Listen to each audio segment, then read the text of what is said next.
Assalamualaikum warahmatullah and bismillahirrahmanirrahim. Welcome to the deep dive. Today we're embarking on quite a special exploration. We're going deep into a discussion Dr. Maqsood Azeemi shared recently on August 29th, 2025. And right at the start, it's really important to understand something fundamental. You see, what Dr. Maqsood Azeemi shares, it isn't just his own thinking, not at all. It's actually a direct continuation, like an unbroken chain, of the wisdom and teachings from Hazur Mashali Karim, Hazrat Khawaja Shamsuddin Azeemi, Rahmatullah Aliyya, and Imami Satsila Azeemiya Hazur Qalandar Rahmatullah Ali. So the fact that Dr. Azeemi can transmit these incredibly valuable teachings, well, that itself is seen as a special grace, a karam, upon him. Okay, let's unpack this then. We're really looking at a precious link in a long chain of wisdom. Dr. Azeemi's insights, they give us this chance, this rare opportunity to grasp these profound teachings in a way that, well, feels accessible. Our mission today is to really analyze every sentence, every topic he touched upon. We want to go deep, really deep, so that you, listening, can easily get a handle on their meaning and, see how they fit into your own understanding of life. Absolutely. And what's really fascinating, I think, is how these teachings offer such a profound perspective. They touch on questions that resonate with, well, pretty much every human being, regardless of your background or beliefs.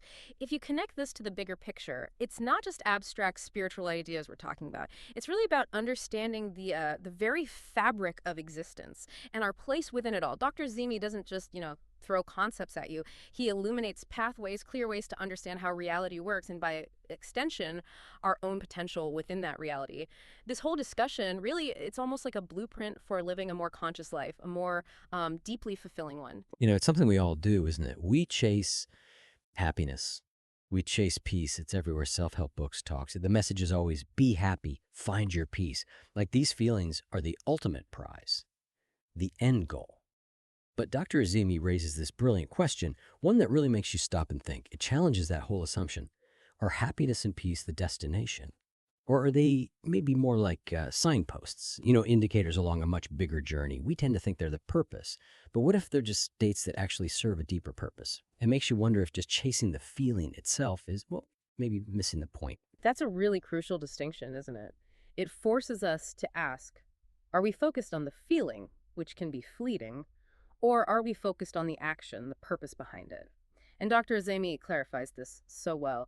He explains that when you truly exert yourself, when you fully apply your inherent capabilities, your potential, the feelings of happiness and serenity, they aren't the main goal you're shooting for. No, they're actually the natural result, the undeniable consequence, like an internal reward system. It's almost like the universe itself nodding and saying, yeah, well done. Yeah.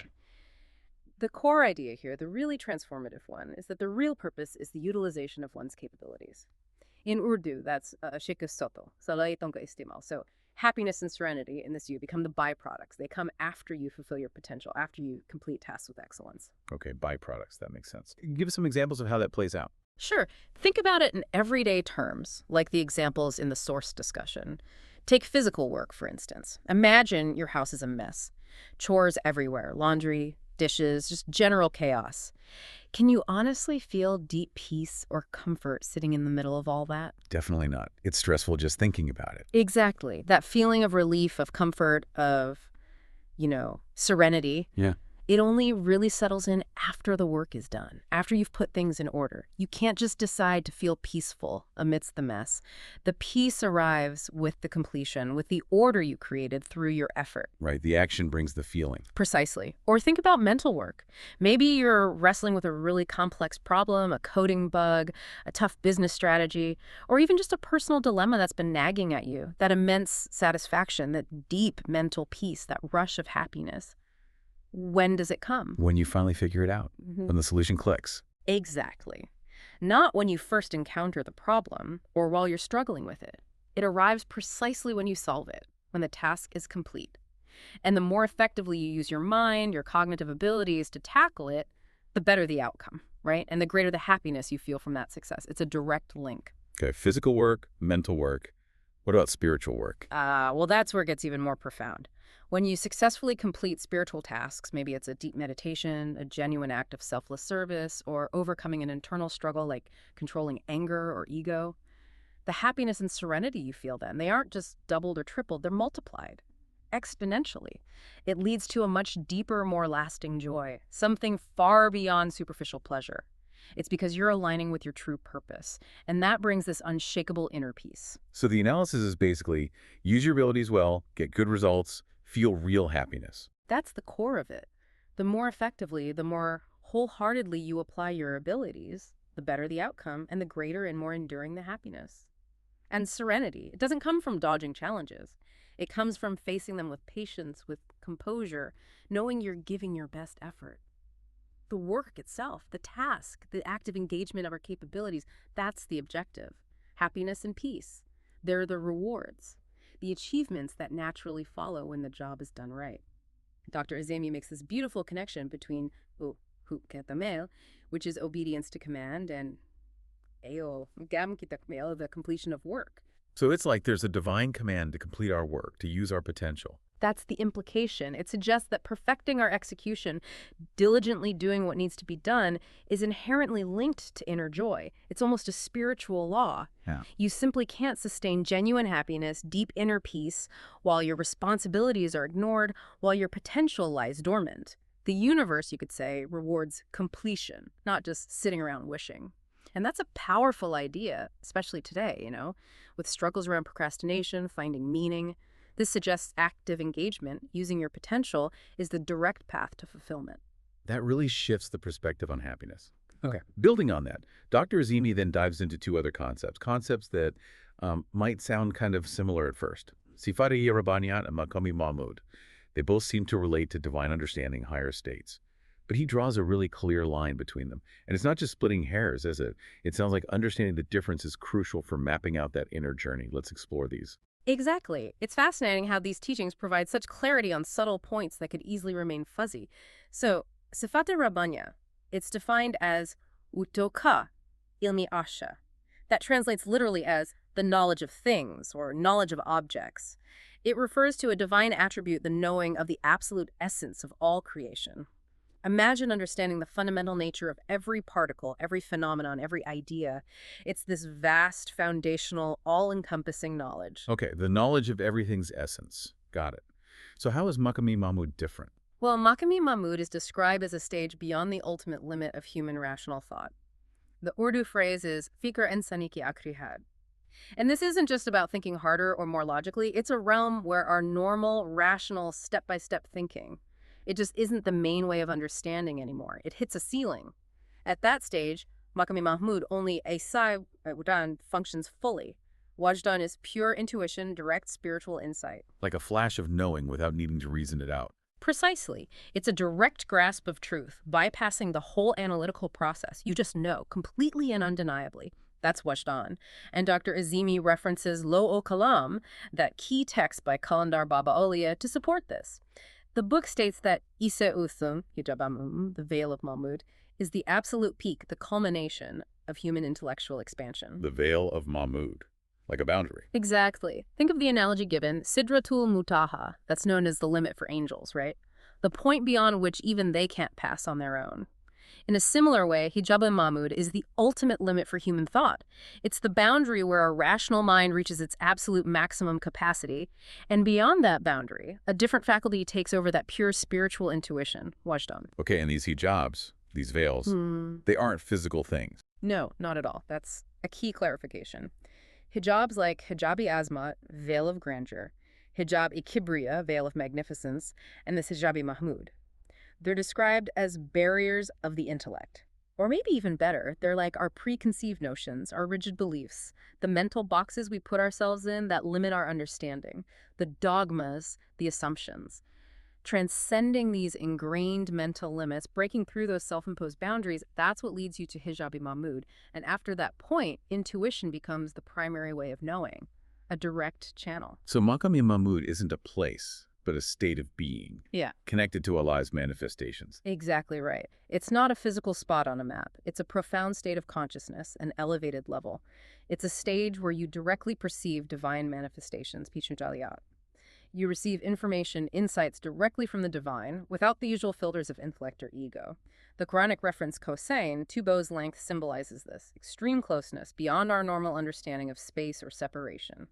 And the word Mahmood itself, what does that tell us? It means to appreciate or to appraise correctly. So at Maqam-e-Mahmood, You learn to truly appreciate, to correctly understand Allah's essence, His attributes, how they manifest. And this understanding isn't just intellectual, it's intuitive, and it's guided by the divine itself. It's a pure, unadulterated comprehension. Wow, that's deep. And then there's Qalandar Baba Auliya's definition, Awwal. Yes, and this is truly groundbreaking. Defining Maqam-e-Mahmood as Shuoor, the first consciousness, this opens up a whole hierarchy of consciousness. Awwal is explained as this unique level first explored only by Prophet Muhammad, peace and blessings be upon him. Apparently, earlier prophets knew of it. They even gave tidings of someone coming who would reach it, but they themselves had only reached Shuoor, the second consciousness. So they knew there was a higher level, but couldn't access it themselves. That's the understanding presented. They reached a certain limit, aware of something beyond. So while the Quran uses Maqam-e-Mahmood, Qalandar Baba Auliya identifies its true nature as Shuoor. This gives us a structure, a framework, moving beyond abstract terms into a more precise hierarchy of spiritual states. Can you walk us through that hierarchy briefly from low column? Sure, it starts with Shaham. That's our individual consciousness, your unique awareness, thoughts, feelings, you as a person.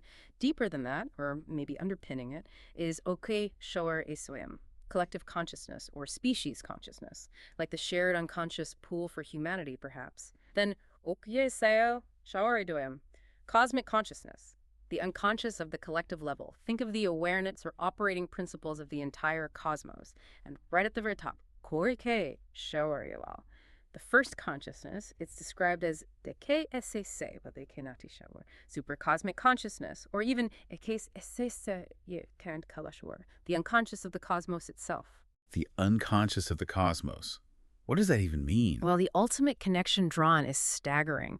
This supercosmic consciousness is essentially having access to Sata Isakara, Allah's mind. Why? Because the entire cosmos, everything in creation, every design, every potential was first conceived within Allah's mind. So Maqam-e-Mahmood, as Shuoor means gaining direct insight into that divine blueprint, the source code of reality itself. Just incredible. So the prophet, peace be upon him, didn't just reach a high station, he opened a pathway. Exactly. A pathway to a level of consciousness allowing direct insight into the divine plan. And that raises a huge question for us, doesn't it? What does it even mean for us as humans to be able to even glimpse such a state? It suggests a potential within us that's, well, far beyond the ordinary. Right. So what might have seemed like these really abstract, maybe allegorical concepts, metashabihat, they become clearer. They become understandable through the prophet's way of thinking, his tarja. He navigated those veils, the hijabs, and basically left a trail for us to follow to understand these states more directly. Precisely. And that leads straight to the next critical point. You need to adopt that specific tarsafik, the prophet's way of thinking, to even understand, let alone traverse, the pathways between these veils. Without aligning your thought process with his, those corridors remain hidden. Impassable, really, which is why gaining inayan nisbat, that deep spiritual connection or affinity with the Prophet, peace be upon him, is absolutely essential for this journey. It's not just belief, it's cultivating a specific mental orientation. That connection acts like a key, unlocking these deeper levels of understanding and experience. Okay, which brings us to the really practical question, the one everyone listening is probably thinking right now. Can we, right here, in these physical bodies, can we actually reach Maqam-e-Mahmood? Or is this just, beautiful spiritual theory for the history books? Is it achievable for us today? The answer given is a clear yes, it is possible. And Dr. Azeemi stresses that the process hinges on cultivating that specific inya kardzifikr, that particular way of thinking and perceiving. Look at the Prophet himself, peace be upon him. He traversed these spiritual stages in his physical body. And interestingly, it was 9 years after receiving prophethood. How? Through continuous deep contemplation and reflection, a sustained mental and spiritual effort that literally reshaped his consciousness. So for us, the goal isn't new revelation, but understanding the existing one, the Quran. Exactly. While new revelation is close, developing a mind capable of deeply understanding Wahi, the existing revelation, is paramount. We need to cultivate minds that don't just read the words, but can truly comprehend and integrate these divine messages. And Qalandar Baba Auliya's insight here is key. Our intellect, Ayo Fikri Insani, needs to become Kinya, Kogar, with these expanded horizons. Kogar, meaning accustomed, familiar. Yes, exactly. Accustomed, familiar, habitual. It tells us this isn't a sudden switch you flip, it's a gradual process of familiarization, like getting used to something vast and new. Think of moving to a huge, complex city. At first, you just know it exists. Then, slowly, you learn the main roads, the neighborhoods, you become familiar. Eventually, after living there, you become habituated. You move around naturally, intuitively. You know the shortcuts, the quiet spots. The city becomes part of your internal map. Oh, okay. So it's the same with these spiritual heights. Very similar. First, maybe you get a glimpse through intuitive thought, a fikr wajdani, a fleeting perception. Then, through consistent practice, deep contemplation, spiritual discipline, you gradually become accustomed, habitualized. These higher states become integrated, a natural part of your inner landscape. You make the extraordinary become ordinary within your own consciousness. It's a journey of internal acclimatization. And what about the specific way the prophets thought? You mentioned that towards a fiqh earlier. Right. Qalandar Baba Auliya revealed something profound about that. Prophets inherently understood that their interaction with anything in the world was never direct. It was always, always mediated by Allah. Mediated by Allah. How so? When a prophet saw something, they didn't just think, I see it. Their perception was instantly linked to the understanding. I see this because Allah is showing it to me, because Allah gave me the ability to see.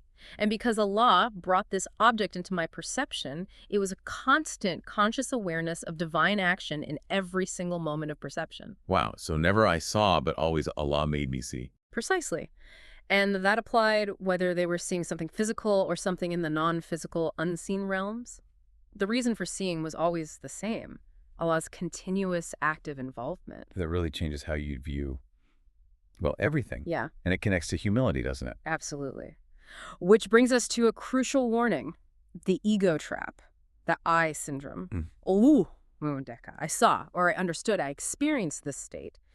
When someone has a spiritual insight or vision and attributes it to themselves, their own skill, their own merit, that ego can instantly block further progress. So the key is constant awareness that it's a gift. Constant awareness that it's grace from Allah. Even the most profound experience, the seeker, the dervish, has to maintain that focus on Allah as the source of everything. That unwavering focus allows for continued progress, deeper familiarity with these higher realms. But if the I creeps in, if pride takes root, bang, the next spiritual lock appears, the next barrier. It becomes a test of humility. So it boils down to constantly remembering the source behind every perception. Exactly. And that really makes you ask yourself, doesn't it? How often do we take credit for our insights, our perceptions, instead of acknowledging the giver? That subtle shift is critical for spiritual growth. Okay, let's shift gears a bit.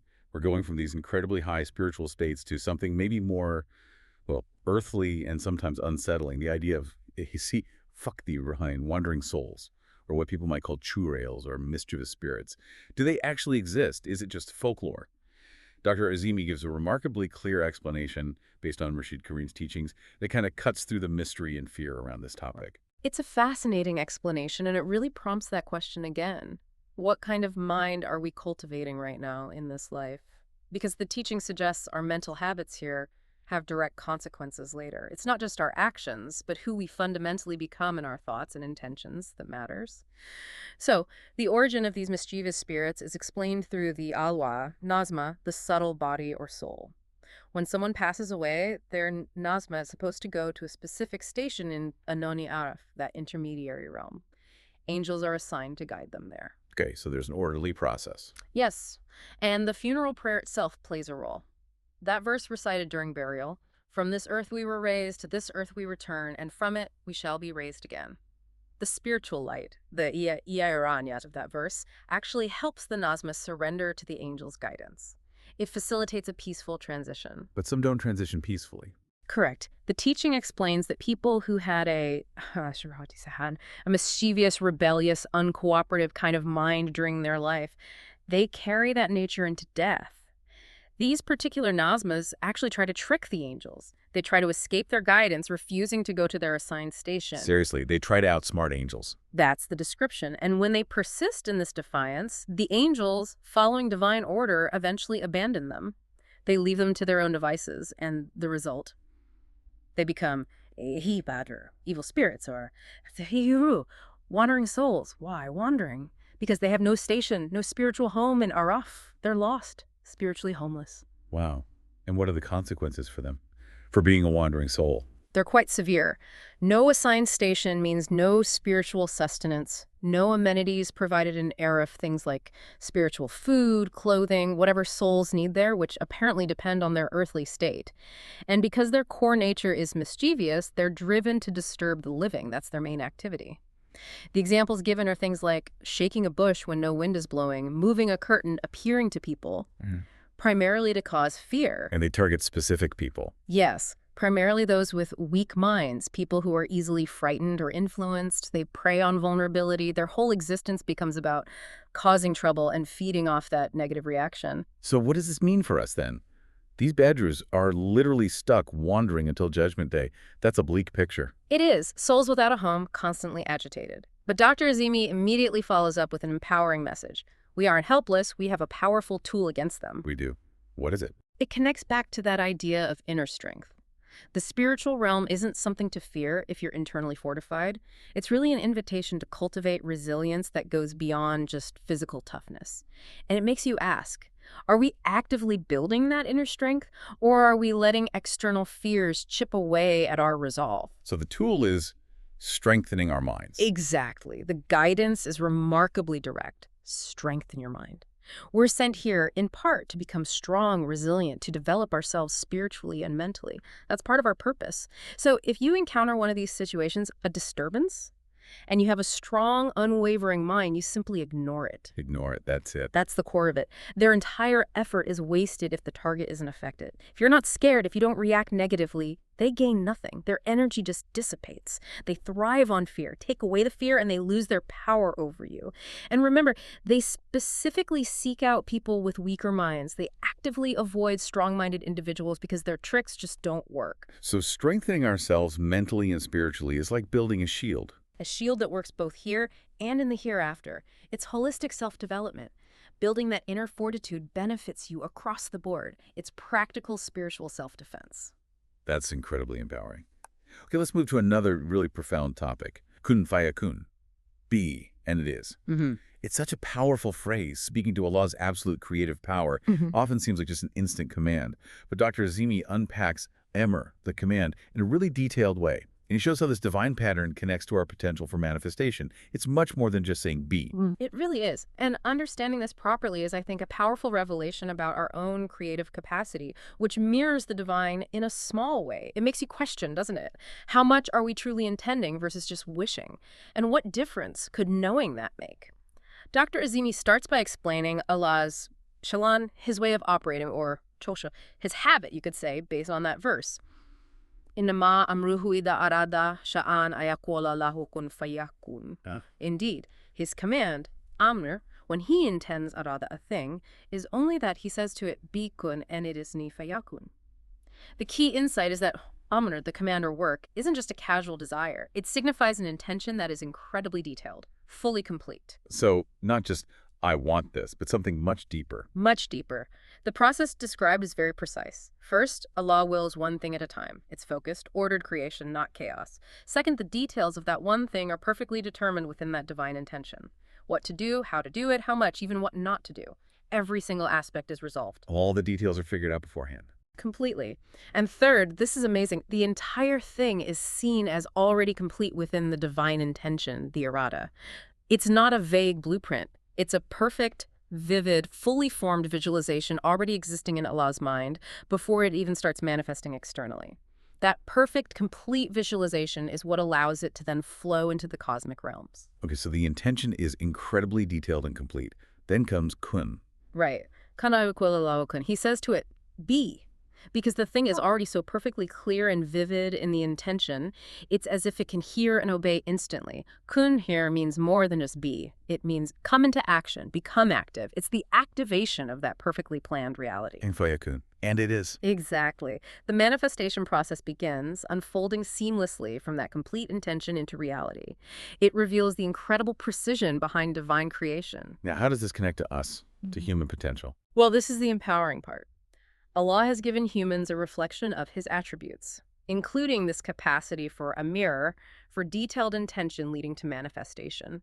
Dr. Azeemi explains, if a human intends something with that same crystal clarity of detail, knowing exactly what, how much, and fuels that intention with yakin kirashnan, the lights of absolute certainty. So strong that you truly deeply believe it will manifest, then it does. So that's basically the core of manifestation techniques people talk about today. It's the deeper principle behind it, yes. Successful people often have this innate ability. They conceive something clearly and then somehow bring it into reality. They don't just wish, they intend with focus and detail. But here's the crucial distinction many miss. The difference between desire and sha'ish and true intention. Chada. Most people just wish. Exactly. They mistake superficial wishing for real intention. Murshid Karim put it beautifully. When a desire becomes eseli batini kwahish, an internalized, deep-rooted, fully detailed desire, then Allah fulfills it. That batini kwahish is the detailed irada. It has the full picture, the what, the how much. Many people say they intend great things, but they fail because the intention lacks that detailed clarity. They haven't truly visualized it as complete in their minds. So first the detailed intention, then certainty, then activation. Precisely. Once the detailed intention is complete and visualized, you activate it, initiating the manifestation. So when humans manifest things successfully, they're simply using Allah's given capacities, reflecting that divine pattern. It ties right back to using our potential, doesn't it? It's a creative act. It absolutely does. Okay, final section, and this is another profound clarification. The verse about Allah breathing his spirit into Adam. We often hear it simply as his spirit. But Dr. Azeemi, drawing from Murshid Karim, highlights the nuance in Mahi Yaswin Nafaktu Fiya Min Ruhi, I breathed into him of my spirit. That little word of mine changes everything, doesn't it? It changes everything, and it leads us to ask, what is our most distinctive, perhaps most underused human gift? Dr. Azeemi reveals it's our unique ability to reflect deeply, to contemplate. That's what sets us apart. To understand Wuyin Minuri of my spirit, you first need to understand you, spirit or essence. This universal ruh is in everything. Angels, jinn, humans, mountains, trees, everything came into being via kun. So ruh is the essential nature, the ushala mahyat, and the inherent meaning, the uyumamyat of a thing. So everything has a ruh in essence. Yes. But for Adam, the phrase used is min ruhi, from my spirit, or a portion of my spirit. This is critical. It means a specific portion or some special qualities from Allah's spirit were breathed in, not the entirety of Allah's infinite spirit. If it were the whole spirit, Adam would be Allah, which is impossible. Right. So what specific qualities were breathed in? What was that portion? This is Murshid Karim's profound revelation. When asked specifically, he said it was the capacity for contemplation and deep reflection, ut gara fikr. This unique ability to think deeply, ponder meaning, connect ideas beyond instinct. It's found in no other species. Animals react, humans can reflect. That's the unique gift. The capacity for contemplation, that's the divine spark. That's presented as the core of it. Yeah. And the Quran heavily emphasizes this, doesn't it? Words like tafakkur, reflection, ta'akwal, understanding, tadabbur, deep consideration, tazakur, heedfulness, idrak, comprehension, fahm, ilm. They appear nearly 1,100 times, all pointing towards using this gift of contemplation. Yet we often don't use it. Tragically, yes. Despite being Allah's beloved creation, humans are often the most disobedient in this specific way by neglecting this very capacity. We've almost made gara fikr a forbidden tree in our busy, distracted lives. And this capacity is why humans became old depe, mashud malaik, prostrated to by angels. They recognize this unique potential. So if we abandon the source of our honor, how can the honor be maintained? To regain it, to live up to our potential, we must re-engage in contemplation, actively. And the technical term for this contemplation and spiritual practice is Muraqaba, meditation. Yes, morka is the term. But it's widely misunderstood. People think it's just sitting still, eyes closed, maybe zoning out or falling asleep. Like being a statue. Right. But true Muraqaba is active. You sit calmly, relax the mind, yes, but then you actively think about something specific with focus. Take Shuoor, the Sawari Sheikh, contemplating the spiritual guide. It's not just picturing their face, it's actively thinking about their teachings, their actions, the wisdom behind them. Many people do Muraqaba for years with no benefit because they're not actually thinking, they're passive. So what does Muraqaba actually mean then, etymologically? It comes from waqsba, meaning to watch over, to supervise, to guard. Interestingly, Muraqaba in the Quran, freeing a slave, shares the root. So the core meaning is about supervising your mind's flight, watching where your thoughts go and gently guiding them back. It's active mental discipline, stewardship of your attention. And focus is key, obviously. Yaksoe. Absolutely crucial. Just like you need focus to cook without errors, you need it even more for subtle mental and spiritual work. Without focus, yaksoe, the effort gets scattered, ineffective. Are there practical ways to develop this focus? Yes, Qalandar Baba Auliya taught specific exercises in Loho Kalam, like Weye Ese e Tiktiki Band Kidekne Kimash, the staring exercise. You practice not blinking for, say, 5 minutes initially. The goal is to develop inner vision, essai batininiga, and stability in your gaze. Staring without blinking. How does that help? Low Kalam explains the principle. Stabilizing your physical gaze creates an internal stillness and stability, which directly deepens insight and strengthens mental focus. There's also Seko Istarka, continuous staring in darkness, another practice for refining inner perception. But people might be reluctant to try these. Seems intense. Very common. People worry or think just reading about it is enough. But spiritual progress needs practice, real effort. Of course, you start gradually within your capacity. Don't overwhelm yourself. Qalandar Baba Auliya himself could apparently stare without blinking for an hour, far beyond the starting point. An hour. Wow. Okay. It just shows what's possible with practice. The point is, you need practical application. Just talking about it or listening isn't enough for real development. You have to do the work. So what this all means is that true spiritual growth involves actively using these gifts, like contemplation, and not shying away from the practical steps, even if they seem challenging. It's about unlocking that potential. Exactly. Unlocking a potential that is fundamentally divine in its origin. Okay, let's try and wrap this up. We've covered so much ground today. I mean, from happiness being a byproduct, not the goal, to the incredible depths of Maqam-e-Mahmood and Shuoor Awwal. Then understanding Kun Fayakun, demystifying wandering souls, and finally landing on contemplation as our unique human gift. It's been a really, really deep dive, truly enlightening. It really has. And perhaps the thought to leave everyone with is this. If our minds